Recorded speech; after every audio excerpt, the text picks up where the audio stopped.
할렐루야!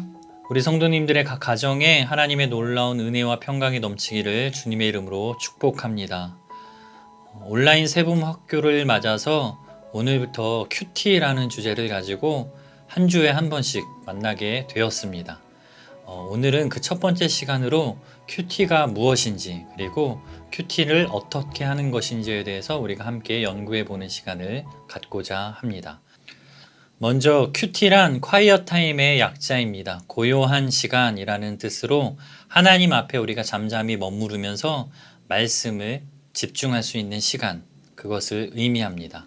이 큐티에는 핵심이 되는 용어가 있는데 이 네 글자로 정리하면 말씀 묵상이라고 이야기할 수 있습니다. 큐티는 앞으로 말씀 묵상이라는 내용으로 같은 뜻이라고 이해를 하면 되고, 하나님 앞에서 우리가 말씀을 접하면서 묵상하는 것, 이것을 바로 큐티라고 우리가 이야기하겠습니다. 두 번째로 큐티가 무엇인가를 우리가 알았다면 큐티를 왜 해야 하는지를 우리가 함께 살펴보고자 합니다. 큐티를 해야 하는 이유는 간단합니다. 말씀대로 살기 위해서. 하나님께서는 우리를 말씀으로 창조하셨고 이 땅 가운데 분명하게 하나님의 말씀대로 살기를 원하십니다. 그렇기 때문에 하나님의 말씀을 묵상하면서 우리가 이 땅에서 그 말씀대로 살기 위해서 하는 것, 그것이 바로 큐티다라는 것을 기억하길 바랍니다. 그렇다면 이제 실제로 우리가 큐티를 어떻게 해야 하는지 그 방법에 대해서 살펴볼 텐데 크게 네 가지로 정리할 수가 있습니다. 첫 번째는 기도하는 것입니다. 우리가 하나님의 말씀을 듣기에 앞서서 하나님께 기도하는 것은 가장 중요한 일이라고 할 수가 있습니다. 하나님, 오늘도 우리와 함께 하셔서 하나님의 말씀을 볼 때에 깨달아 알게 하시고 하나님이 우리에게 하시고자 하는 말씀이 들려지게 하옵소서라는 내용을 가지고 하나님께 기도함으로 큐티를 시작하는 것, 그것이 바로 큐티의 첫 번째 방법입니다. 큐티를 하는 두 번째 방법은 하나님의 말씀을 읽는 것입니다. 이것은 말 그대로 우리에게 주시는 그날에 해당하는 하나님의 말씀을 읽는 것으로 우리가 이해될 때까지 가급적이면 깊이 있게 묵상하는 것이 중요합니다. 2번 혹은 3번까지도 괜찮습니다.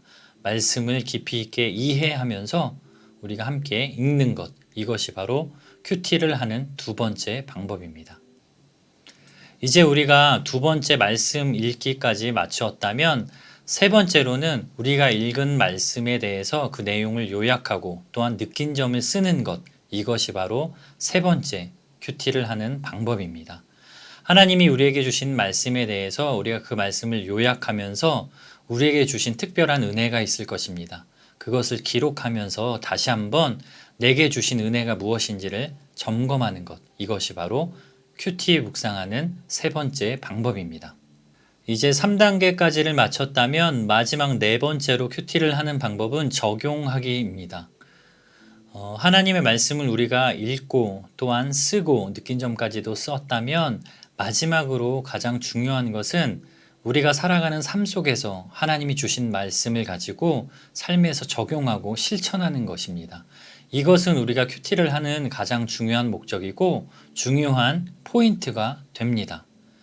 세상 가운데 그리스도인으로 살아가면서 말씀을 가지고 오늘 하루를 어떻게 실천할 수 있을까? 이것을 적용하는 것, 이것이 바로 네 번째 큐티를 하는 방법입니다. 우리는 지금까지 총 4가지에 걸쳐서 이 큐티를 하는 방법에 대해서 살펴보았습니다. 첫 번째는 기도하기, 두 번째는 말씀 읽기, 세 번째는 읽은 말씀의 내용을 요약하고 느낀 점을 쓰기, 마지막 네 번째로는 적용하기.